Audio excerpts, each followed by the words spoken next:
नमस्कार, आप देख रहे हैं न्यूज नेशन में हूं पिनाज त्यागी। खबर कट टू कट के स्पेशल में सबसे पहले बात एक तानाशाही की बारूदी सनक की।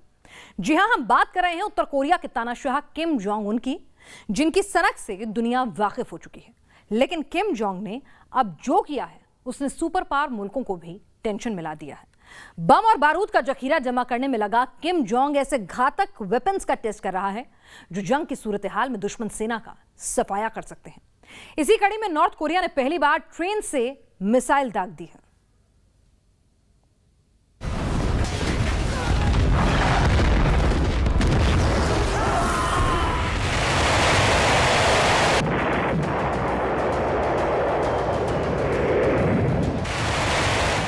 विनाशक हथियार बना रहा है किम जोंग। तबाही का बारूद जमा कर रहा है उत्तर कोरिया। किम जोंग लाने वाला है बर्बादी का बवंडर। सन की तानाशाह दे रहा है सुपर पावर को टेंशन। इस बार किम जोंग उन ने जो कर दिखाया है उसने दुनिया के माथे पर पसीना ला दिया है। उत्तर कोरिया ने पहली बार ट्रेन में बने मिसाइल सिस्टम से बैलिस्टिक मिसाइल का टेस्ट किया है। इस मिसाइल परीक्षण पर उत्तर कोरिया का कहना है कि इसका मकसद रेलवे बेस्ड मिसाइल प्रणाली का परीक्षण करना था। इसे किसी भी खतरे या धमकी का जवाब देने के लिहाज से तैयार किया गया है। ट्रेन से मिसाइल टेस्ट से उत्तर कोरिया को ये फायदा होगा कि वो देश के किसी भी कोने से मिसाइल दाग सकता है, क्योंकि पूरे उत्तर कोरिया में रेलवे नेटवर्क है। लेकिन किम जोंग उनकी सनक से दुनिया वाकिफ है। ऐसे में ट्रेन से मिसाइल का टेस्ट करके पूरी दुनिया के लिए खतरा पैदा कर दिया है। 4 दिन पहले भी उत्तर कोरिया ने लंबी दूरी की नई मिसाइल का टेस्ट किया था। ये मिसाइल 1500 किलोमीटर रेंज तक वार कर सकती है। इस रेंज में नॉर्थ कोरिया जापान के अधिकतर हिस्से पर निशाना लगा सकता है। किम जोंग के इस कदम से हथियारों की होड़ फिर बढ़ रही है। हाल ही में दक्षिण कोरिया ने भी सबमरीन लॉन्च बैलिस्टिक मिसाइल यानी SLBM का परीक्षण किया। वो बिना परमाणु हथियारों के ये सिस्टम डेवलप करने वाला पहला देश बन गया है। Team news nation. दुनिया के कई मुल्कों के बीच तनातनी बढ़ती जा रही है। नॉर्थ कोरिया और दक्षिण कोरिया आमने सामने हैं, तो चीन और ताइवान के बीच टेंशन के बादल मंडरा रहे हैं और हर वक्त यह खतरा मंडरा रहा है कि कहीं दुनिया एक और वर्ल्ड वॉर में न कूद जाए। इसी टकराव का नतीजा है कि जापान 30 साल बाद पहली बार युद्धाभ्यास कर रहा है।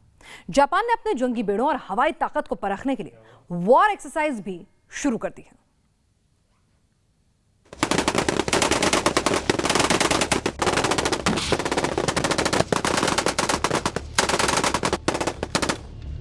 साल बाद जंग के मैदान में जापान।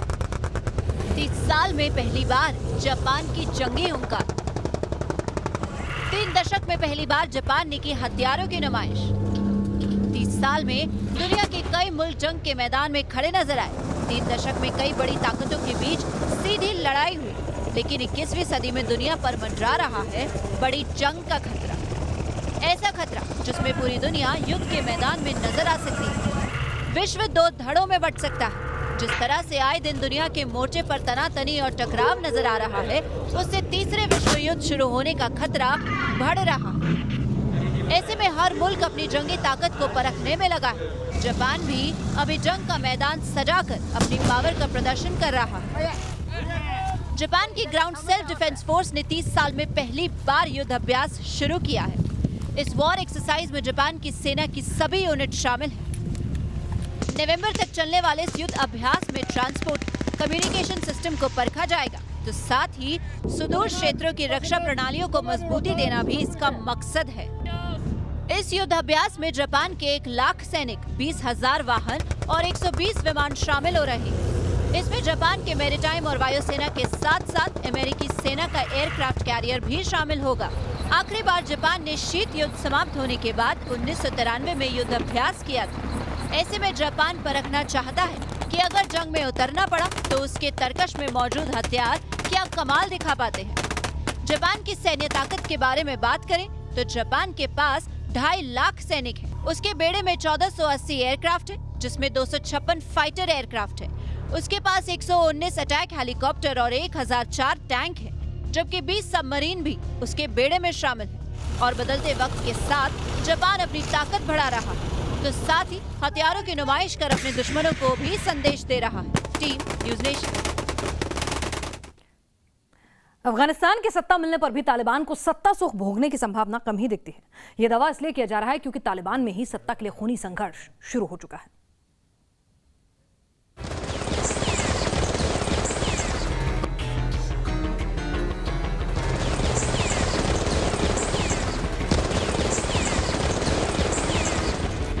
सत्ता पर कब्जे की जंग में पहली गोली चलने की खबर आई। फिर तालिबान के डिप्टी सीएम बरादर की मौत की अटकलों के शोर ने जोर पकड़ा तो तालिबान ने आपसी लड़ाई को छुपाने के लिए 39 सेकंड का बरादर का कथित ऑडियो टेप जारी कर दिया। इस दावे के साथ ही बरादर मुर्दा नहीं, जिंदा है। अफवाहों को बहुत बढ़ा चढ़ाकर पेश किया गया है। मैं सुरक्षित और स्वस्थ हूँ। पिछली कुछ रातों से मैं यात्राओं पर गया हूँ। इस वक्त मैं जहाँ भी हूँ हम सब ठीक हैं। मेरे सभी भाइयों और दोस्तों, मीडिया हमेशा नकली प्रचार प्रकाशित करता रहा है, इसलिए उन सभी झूठों को बहादुरी से खारिज करें। लेकिन तालिबान की ये सफाई जब काम नहीं आई तो अब मुल्ला बरादर को खुद कैमरे के सामने आना पड़ा, खुद के जिंदा होने की गवाही देनी पड़ी। शफकत और तरहम लरू कि हत्ता पे यो पामिल कि बहम दासी शफकत और तरहम नहीं। आप देख रहे हैं तालिबान के डिप्टी सीएम तालिबानी नेता मुल्ला अब्दुल गनी बरादर का वो सबसे ताजा वीडियो, जो सिर्फ ये दिखाने के लिए जारी किया गया कि तालिबान में सब कुछ ठीक ठाक है। आरटीए राज्य टेलीविजन के इस वीडियो में बरादर एक सोफे पर बैठा नजर आ रहा है। कागज की एक शीट है जिसे देखकर वो जवाब दे रहा है। वीडियो में बरादर ने खुद के घायल होने की खबर का खंडन किया, खुद को बिल्कुल स्वस्थ बताया, तालिबान में आंतरिक कला से इनकार किया।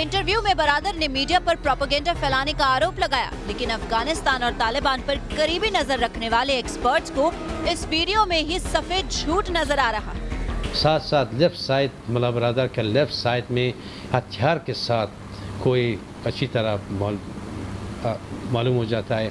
ये सबूत है कि प्रेशर है मुल्ला बरादर के ऊपर। कुछ दिन पहले मुल्ला बरादर का पिक्चर आया एक अस्पताल में, और जब कतर के बारे में पूछता है कि कतर के फॉरेन मिनिस्टर आया था, वो बोलता है कि मुझे मालूम नहीं था। जब से अफगानिस्तान में तालिबान की सरकार बनी तभी से मुल्ला बरादर सामने नहीं आया है। अब कई दिनों बाद ये इंटरव्यू सामने आने के बाद शक यही जताया जा रहा है कि बरादर किसी दबाव में है।